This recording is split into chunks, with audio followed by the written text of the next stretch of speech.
Guys welcome to my new blog. તો તમારું સ્વાગત છે મારા નવા બ્લોગમાં. તો ભાઈ આપણે 6:30નો સમય થઈ ગયો અને આપણે આવ્યા મસ્ત મજાની ધાર ઉપર. કેમકે અટાણે ધાર ઉપર જો કે કેવી મજા આવે. કેમકે અટાણે સુરેશ દાદાએ જવા માંડ્યા એની ઘેર. આપણે તો વાર લાગશે, આપણે આગળ નથી જવું. પછી આપણે ધાર મસ્ત મજાની છે, ઘડીક બેસીશું, મોજ કરશું ને પછી જાહું ઘેર આપણે. જોકે અંધારા થવામાં તો ઘણી વાર છે. મસ્ત મજાનો પવન ઠંડો, કેમ કે અટાણે ઠંડીનું વાતાવરણ છે ને, એટલે તોય આપણે ઠંડી ન લાગે. કેમ કે આ તો આપણે હજી નાની ધાર છે. જોકે આપણે આ નાની ધાર છે હજી, આની પાછળ હજી જાય ને તો એક મોટી ધાર છે. કેમ કે હજી ગરમ હોય એટલે હજી આપણે અહીં ગરમ વસ્તુની હવા અહીંયા આવે આપણે. કેમ કે હજી 12-1નો ગાળો થાય ને અંધારું થવામાં, પછી અહીંયા ઠંડી ચાલુ થાય. આગળ હજી ઠંડી ચાલુ ન થાય, કેમ કે અહીં ગરમ પવન આવે એટલે અટાણે અહીં બેસવાની બહુ મજા આવે. જો કે અટાણે જનાવરે પણ અહીંયા આવવાની તૈયારી થઈ જાય. પછી આપણે આવતા નથી, કેમ કે આજે ગૌશરણ છે. જંગલ તો કાંઈ છે નહીં આપણે અહીંયા. જંગલ તો હજી ઘણું પાછળ રહી જાય, કેમ કે એક વંડી બોર્ડર છે, આમ વંડી જેવું. એની ઓલી સાઈડ વટીએ એટલે એનાથી જંગલ ચાલુ થાય ને આ હજી ગૌશરણ છે. તો કે આપણે ગૌશરણમાં રખડી શકીએ, પણ જંગલમાં આપણે ફોન વિડીયો ન ઉતારી શકીએ.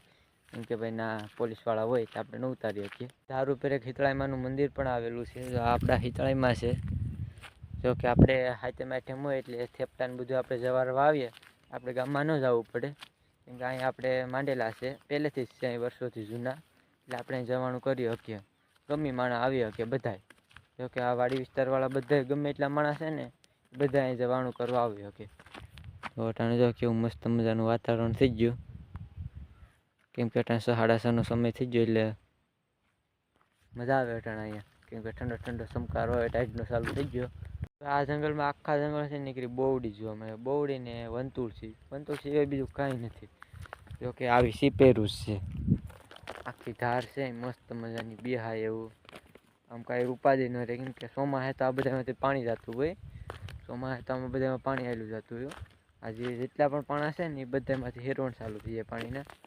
આ છે બોવડી, પછી આમાં બોર નથી આવ્યો, કેમ કે બોર એટલું પાસ થયું છે ને એટલે હજી બોરની શરૂઆત જ નથી થઈ. કાસું પણ એક બોર નથી આવ્યું. અમુક ઠેકાણે પાકી ગયા. જો કે વહેલા બોર ઉગળી જાય, કેમ કે એ વહેલા પાક્યા હોય એ પછી બોવડી ચોમાસાની સિઝન આવવાની થાય એટલે આખી બોવડી ખાલી થઈ જાય, એમાં કાંઈ ન હોય. તો હવે આપણે જવાનું છે ઘર તરફ. કેમ કે ભાઈ અંધારું થવા માંડ્યું હોય, જનાવરનો કંઈ વિશ્વાસ ન કરે. હવે એનું ટાણું થઈ ગયું અહીંથી નીકળવાનું, એટલે આપણે વહેલા જવાનું છે ઘેર. ઘેર જઈએ હવે ધીમે ધીમે અહીંથી હાલતા હાલતા તમને બધું બતાડતો જાઉં. આ છે આપણું ધારું જ છે આમાં છે.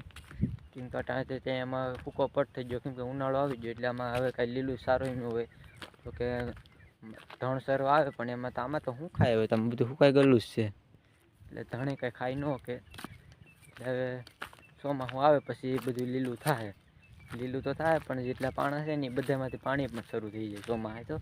અટાણે તો ભાઈ પાણીના અમારે ઝાંઝા છૂટે. આપણે ગામમાં જવા માટે 2 રસ્તા છે. એક પાળાની ઓલી બાજુ જઈ શકીએ ને આ એક છે. કેમ કે આપણે અહીં આશ્રમ છે કસ્તુરીગીરી બાપુને, એટલે આપણે અહીંથી પણ ગામમાંથી આવી શકીએ. ને આ છે આશ્રમનો રસ્તો, તો કે આપણે અહીંથી આશ્રમે જઈ શકીએ. અહીંયા છે આશ્રમ, જો ધજા દેખાય ને કાળી કાળીના, કાળભૈરવ દાદાનું મંદિર છે. એટલે 2 રસ્તા છે. આપણે અહીંથી પણ ગામમાં જઈ શકીએ અને પાળાની ઓલી બાજુથી ગામમાં જઈ શકીએ. તો 2 રસ્તા પડે આપણે અહીંથી વાડીએથી જવા માટે. આપણે પાછા વળ્યા ધાર ઉપરથી ઘેર જઈએ હવે. કેમ કે અંધારું થવા માંડ્યું એટલે આપણે ઘરની રસ્તો પકડી લીધો. કેમ કે જનાવરની બીક હોય એટલે બહુ રખડાય નહીં આપણે.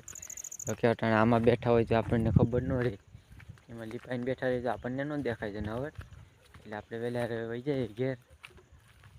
તો હવે મળીએ નવા વિડીયોમાં. વિડીયો ગમ્યો હોય તો લાઈક, શેર ને સબસ્ક્રાઈબ કરવા નહીં ભૂલતા. તો મળીએ કાલે.